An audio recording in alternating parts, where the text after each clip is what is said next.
अस्सलाम वालेकुम viewers, rich Pakistan के नए एपिसोड के साथ मैं हूं आपका मेज़बान अब्दुर्रहमान। आइए डिस्कस करते हैं आज की दो इंटरेस्टिंग न्यूज़। पाकिस्तानी तारीख के सबसे बड़े जौहरी पावर प्लांट की तामीर का आगाज़ हो गया है। मियाँ वाली के करीब चश्मा 5 न्यूक्लियर पावर प्लांट की कंक्रीट पोरिंग सेरेमनी हो चुकी है। ये जो पावर प्लांट है अगले 7 से 8 साल में मुकम्मल होगा और पाकिस्तान 40,000 मेगावाट बिजली न्यूक्लियर एनर्जी से पैदा करने की उम्मीद और प्लानिंग पर है। इसे डिस्कस करेंगे।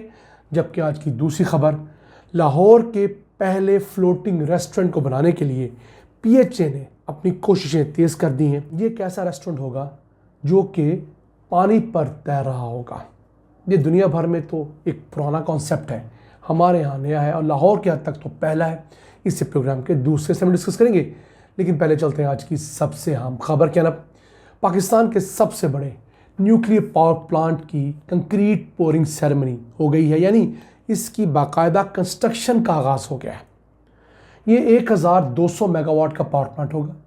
मजमूई तौर पर 4.8 से लेकर $5 बिलियन इस पर लागत आएगी और इसकी कंस्ट्रक्शन शुरू हुई है चश्मा न्यूक्लियर पावर कॉम्प्लेक्स में, जो मियाँ वाली के करीब मौजूद है।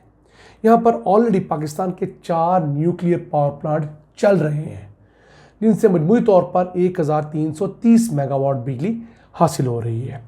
इसके अलावा 2 न्यूक्लियर पावर प्लांट हमारे पास इस वक्त कराची में ऑपरेशनल है। 1100 मेगावाट के कैनप 2 और कैनप 3। तो मुल्क भर में इस वक्त 6 ऑपरेशनल न्यूक्लियर पावर प्लांट से 3530 मेगावाट बिजली पैदा की जा रही है। एक न्यूक्लियर पावर प्लांट जो हमने 1960 की दहाई में लगाया था, उसकी उम्र 60 साल पूरी हुई तो वो रिटायर किया जा चुका है। कैनप 1 जो 1337 मेगावाट का था। तो अब ये जो पावर प्लांट अब बनना शुरू हुआ है, ये 7 से 8 साल में कंप्लीट होगा। समझिए 2031-2032 में जाकर ये कंप्लीट होगा। उस वक्त पाकिस्तान में न्यूक्लियर से बिजली पैदा करने की सलाहियत, जो इस वक्त 3530 मेगावाट है, वो बढ़कर 4730 मेगावाट हो जाएगी। हालांकि हुकूमत ने कोशिशें की और टारगेट ही रखा था कि 2030 तक हम लोग न्यूक्लियर से 8800 मेगावाट बिजली पैदा कर रहे होंगे। लेकिन आप जानते ही हैं कि न्यूक्लियर से जो बिजली पैदा करने का प्रोसेस होता है, उसमें न्यूक्लियर पावर प्लांट बहुत टाइम लगा कर कंप्लीट होता है, क्योंकि इसके सिक्योरिटी फीचर्स बहुत ज़्यादा होते हैं। इसकी जो दीवारें बनी होती हैं वो कहीं 2 फुट कहीं 6 फुट तक चौड़ी बनाई जाती हैं। स्पेशल कंक्रीट उसके अंदर इस्तेमाल की जाती है, तो उस वजह से इसका प्रोसेस लंबा होता है। फिर इनिशियल कॉस्ट ज़्यादा होती है, जबकि न्यूक्लियर पावर प्लांट को चलाना सस्ता होता है। मसलन इसके अंदर जो फ्यूल डलता है, हम आपको गाय बगाए बताते रहते हैं, वो सिर्फ ₹1 फी यूनिट की कॉस्ट पे बिजली पैदा करता है।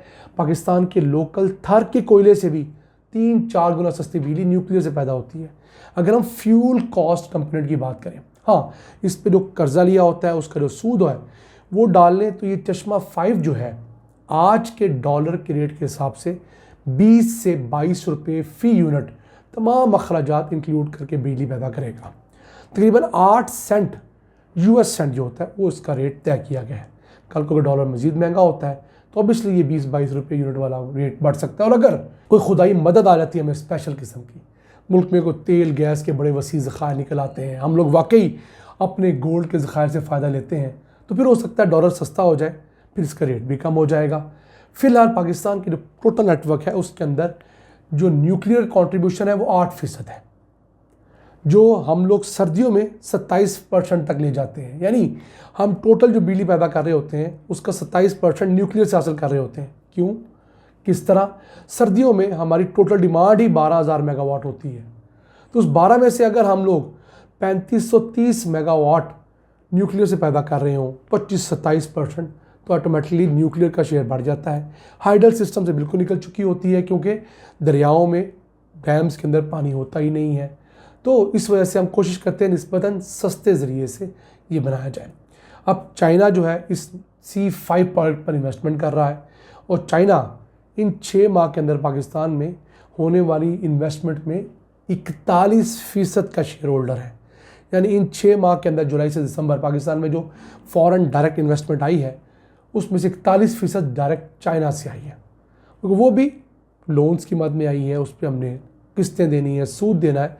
तो हमें ये देख कर चलना होगा कि हम उतनी चादर लें जितनी का हम किराया अदा कर सकें। अब पाकिस्तान का एक प्लान तो 2030 तक का था 8,800 मेगावाट न्यूक्लियर से, वो तो हमारा नाकाम हो गया।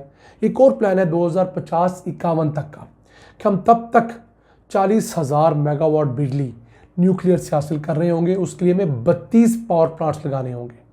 लेकिन सवाल ये है कि जो हमारे हालात हैं, क्या हमारी इतनी डिमांड भी होगी? पहले हमें 8-10 साल एक मुसलसल ग्रोथ के पैटर्न पे जाना चाहिए, उसके बाद डिसाइड करना चाहिए कि हमें कितनी बिजली चाहिए। अब की तरह ना हो कि मुल्क के अंदर बिजली पैदा करने की सलाहियत ज़्यादा हो और बिजली कंज्यूम करने वाले लोग कम हों। अभी इसी पावर प्लांट को देख लीजिए, इसकी कंस्ट्रक्शन के दौरान 40,000 लोगों को मजमूई तौर पर जॉब्स तो मिलेंगी, लेकिन जब ये कंप्लीट हो जाएगा तो उसके बाद जिसका कर्जा है वो हमने उतारना है, वो एक बाकायदा हमारे लिए दर्द-ए-ज़र ज़रूर होगा।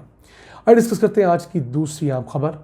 लाहौर के पहले फ्लोटिंग रेस्टोरेंट के लिए PHA ने कोशिशें तेज़ कर दी हैं।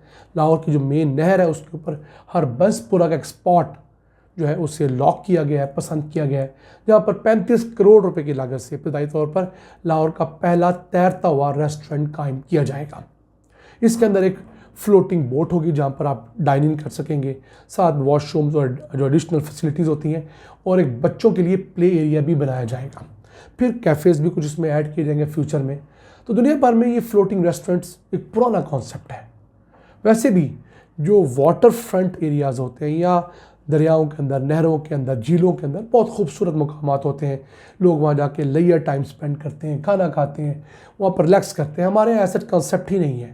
अगर लाहौर शहर के अंदर से गुजरने वाली नहर को आप देख लें, और जो हम जैसे लोग लाहौर के वासी हैं, लाहौर के अंदर कम से कम 10 स्पॉट्स तो मैं नहर के ऊपर वो बता सकता हूँ जिसे कमर्शियल बुनियादों पर अगर डेवलप किया जाए तो यहाँ के रहने वालों को अच्छी रिक्रिएशनल फैसिलिटीज़ मिल सकती हैं, बच्चों के लिए, ख़वातीन के लिए, फैमिलीज़ के लिए। इसके अलावा PHA को आमदन हो सकती है। मुकामी इंतज़ामिया को एडिशनल अरबों रुपए की आमदन मुतवक्के है। सिर्फ आपने वो स्पॉट्स कमर्शियल एक्टिविटीज़ के लिए खोलने हैं। हमारी बदकिस्मती ये है कि हम लोग पॉलिसीज़ बनाते नहीं। अगर पॉलिसीज़ बना लें तो उसके अंदर लकूनाज इतने छोड़ देते हैं कि वो किसी काम की नहीं रहती, या लकूनाज को बंद करने के चक्कर में उसके कवानीन इतने सख्त कर देते हैं कि कोई भी इन्वेस्टर उस रेट के ऊपर उन कवानीन के साथ अमल दरामद के काबिल नहीं होता। तो उम्मीद करते हैं कि ये प्रोडक्ट अगले साल 2025 के अंदर ज़रूर चलेगा, लोगों को एक अच्छा एक्सपीरियंस होगा। लाहौर समेत पूरे पाकिस्तान के अंदर जहाँ दरिया हैं, जहाँ झीलें, वहाँ पर चीज़ें होनी चाहिए। हमारी कौम के पास रिलैक्स करने के लिए सिवाय बाहर जाके खाना खाने के कोई सिक्योर पॉलिसी नहीं है। हमें ऐसी जगह बनानी होगी जहाँ ख़वातीन ख़ुद को महफूज फील करें, बच्चे, फैमिलीज़, लोग ख़ुद को ईजी फील करें, अपना टाइम अच्छा स्पेंड करें, मोबाइल से निकलें और फिज़िकल एक्टिविटी करें, तभी हम एक सेहतमंद कौम बन सकते हैं। नाज़रीन, ये था आज का एपिसोड। हमें उम्मीद है आपको पसंद आया होगा। अपनी सजेशंस, अपनी आराज़ से हमें आगाह रखा करें, और नए साल की आमद पर अल्लाह से हमारे लिए भी दुआ गो रहिएगा और इस मुल्क के लिए भी वो इसे तरक्कियाँ दें। अल्लाह ने के बाद।